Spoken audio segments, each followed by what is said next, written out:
Madam అలాగే ఉందండి. Back రాదా కొంచెం రేష్ పేపర్ బ్యాక్ రెండు వెనక్కి.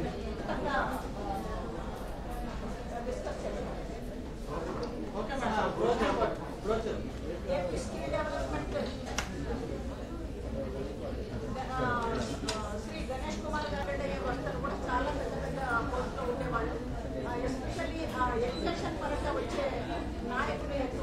నేను ప్రెసిడెంట్ డాక్టర్ షంషీర్ బేగంని మాట్లాడుతున్నానండి. ఇక్కడ ప్రెసిడెంట్ టీఎన్ఏ ఏపీ నుంచి మాట్లాడుతున్నాను. ఇప్పటిదాకా registrar madam, registrar APNMC council Andhra Pradesh and secretary of TNA madam గారు మాట్లాడారు. యాక్చువల్గా మేడం మాట్లాడినట్టు ఇది ఒక నర్సింగ్ విద్యార్థి యొక్క ప్రయాణం. అందులో నర్సింగ్ విద్యార్థి నేర్చుకోవడం అంటే క్లినికల్స్ కానివ్వండి, థియరీ కానివ్వండి, ప్రాక్టికల్స్ కానివ్వండి, దాని ద్వారా వచ్చే నైపుణ్యము, తర్వాత ఆమె ఏ విధంగా నాయకురాలుగా ఎదగడం అనేది, దీని గురించి చాలామంది వక్తలు, ఎక్స్పర్ట్స్ నర్సింగ్లోనే కాకుండా మెడికల్ ఫీల్డ్లో కూడా ఉండే వక్తలు వచ్చి పెద్దవాళ్ళు మాట్లాడతారు.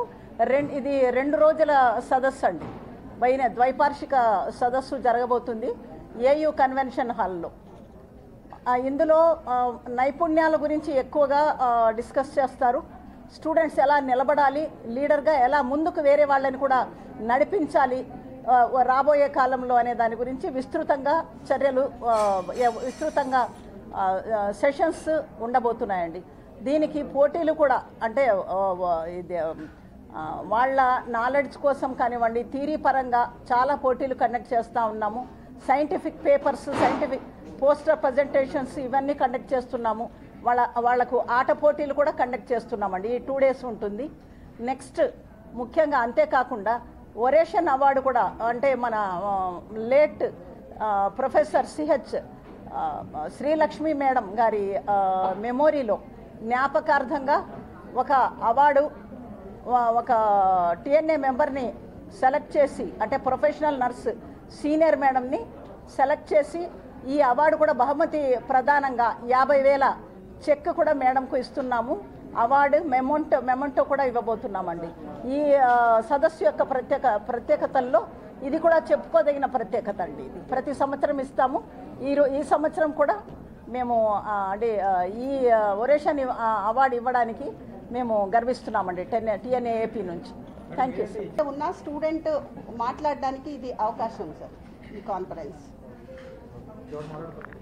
ఎట్లాంటి సమస్యలు వాళ్ళు ఫేస్ చేస్తున్నారు, ఆ సమస్యల్ని ఎట్లా అధిగమించాలి, అట్లానే నాయకత్వపు లక్షణాలు ఎలా అలవర్చుకోవాలనే దాని మీద ఈ సదస్సులో ముఖ్యంగా మాట్లాడతారు. ఎందుకంటే ఫ్యూచర్ అంతా కూడా లీడర్షిప్ కొరత చాలా ఉంది.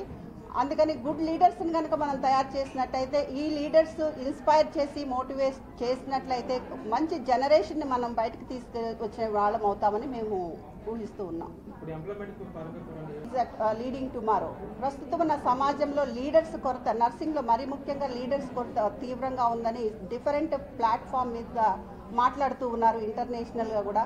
అట్లాంటి లీడర్స్ని మనం తయారు చేయాల్సిన అవసరం ఉంది. కాబట్టి దాని మీద focus, how to prepare the students to take up the leadership qualities, ఆ జర్నీలో వాళ్ళు ఎట్లా ఆ పాత్రని లీడర్గా పోషించాలి అనే దాని మీద ముఖ్యంగా ఈ సదస్సులో వక్తలు ప్రసంగించబోతూ ఉన్నారు. ఇది జరగబోతూ ఉందండి. 24, 25 ఈ 2 తేదీల్లో ఈ ప్రోగ్రాం అక్కడ జరగబోతుంది. దీనికి చీఫ్ గెస్ట్గా మన యూనివర్సిటీ వైస్ ఛాన్సలర్ గారిని, చంద్రశేఖర్ గారిని, అలానే డైరెక్టర్ ఆఫ్ మెడికల్ ఎడ్యుకేషన్, అలాగే డెప్యూటీ డైరెక్టర్ ఆఫ్ నర్సింగ్, అట్లనే vice president south region doctor B Valli madam కూడా ఈ సదస్సుకి హాజరు కాబోతున్నారు. వాళ్ళందరూ కూడా ఈ సదస్సులో ప్రసంగిస్తారు. ఈ అంశం మీద వారు స్టూడెంట్స్కి కొన్ని సూచనలు కూడా చేయబోతున్నారండి. Association of India Andhra Pradesh branch తరఫున సెక్రటరీగా నేను పనిచేస్తున్నాను. నా పేరు సుశీల. అలాగే నేను registrar Andhra Pradesh nurses and midwife కౌన్సిల్లో కూడా పనిచేస్తున్నాను. సో ఆంధ్రప్రదేశ్ టీఎన్ఏ బ్రాంచ్ తరఫున ప్రతి ద్వైవార్షికంగా స్టూడెంట్ నర్సెస్కి ఒక సదస్సు ఏర్పాటు చేస్తాము. అందులో భాగంగానే ఈసారి ఈ సముద్ర తీరాన్ని సెలెక్ట్ చేసుకొని ఇక్కడ కాన్ఫరెన్స్ ఏర్పాటు చేయడానికి మేము ప్రారంభించాము. దీనిలో ఆల్రెడీ ఇప్పటికీ 3,100 వరకు కూడా రిజిస్టర్ నర్సింగ్ స్టూడెంట్స్ అయితేనేమి, ఫ్యాకల్టీ అయితేనేమి రిజిస్టర్ చేయబడి ఉన్నారు. రేపు జరగబోయే కార్యక్రమంలో మరి ముఖ్యంగా ఒక అంశం మీద మేము సదస్సు నిర్వహించబడుతుంది. Learning today and leading tomorrow the journey of the nursing students. This is the theme of the conference. ఈ థీమ్ మీద రేపు ప్రముఖులు కొంతమంది ఈ సదస్సులో మాట్లాడబోచు ఉన్నారు. అంతేకాకుండా స్టూడెంట్లో ఉన్న ప్రతి ఒక్క ఎబిలిటీని మనము బయటకు తీసుకురావడానికి డిఫరెంట్ ఈవెంట్స్ కూడా స్టూడెంట్స్ పార్టిసిపేట్ చేయబోతున్నారు. అందులో స్పోర్ట్స్ అయితే ఏమి, extempore speech, pencil sketch, rangoli competitions, mono acting, personality contest, అట్లానే డ్యాన్స్ కాంపిటీషన్స్ కూడా జరుగుతూ ఉన్నాయి. ఈ కాంపిటీషన్లో ఫస్ట్, సెకండ్, థర్డ్ ప్రైజులు ఇవ్వబడతాయి. అలాగే ఫస్ట్ వచ్చిన కాంపిటీటర్ ఎవరైతే ఉన్నారో వాళ్ళని మేము నేషనల్స్కి కూడా పంపించాల్సి ఉంటుంది. నేషనల్లో కూడా వీళ్ళు మన ఆంధ్రప్రదేశ్ తరపున రిప్రజెంట్ చేయబోతున్నారు. ఇది నర్సింగ్ స్టూడెంట్ వారి జీవితంలో ఒక ప్రముఖమైన ఘట్టమని చెప్పుకోవచ్చు. ఏవైతే వాళ్ళలో ఉన్న ఎబిలిటీస్ ఏవైతే ఉన్నాయో, వాళ్ళ ఆశలు ఏవైతే ఉన్నాయో, ఈ సదస్సులో వాళ్ళు నిరూపించుకోవటానికి ఇది మరొక అవకాశంగా నేను భావిస్తూ ఉన్నాను. సో రేపు జరగబోయే కాన్ఫరెన్స్ సక్సెస్ఫుల్గా ఇది జరుగుతుందని మేము ఊహిస్తూ ఉన్నాము. ఇంతమంది విజయవంతంగా రిజిస్టర్ చేశారు. అట్లానే రేపు జరగబోయే కార్యక్రమంలో కూడా స్టూడెంట్స్ మరింత ఉత్సాహంగా పాల్గొని ఈ సదస్సుని విజయవంతంగా నిర్వహిస్తామని మేము నమ్మకంతో ఉన్నాం.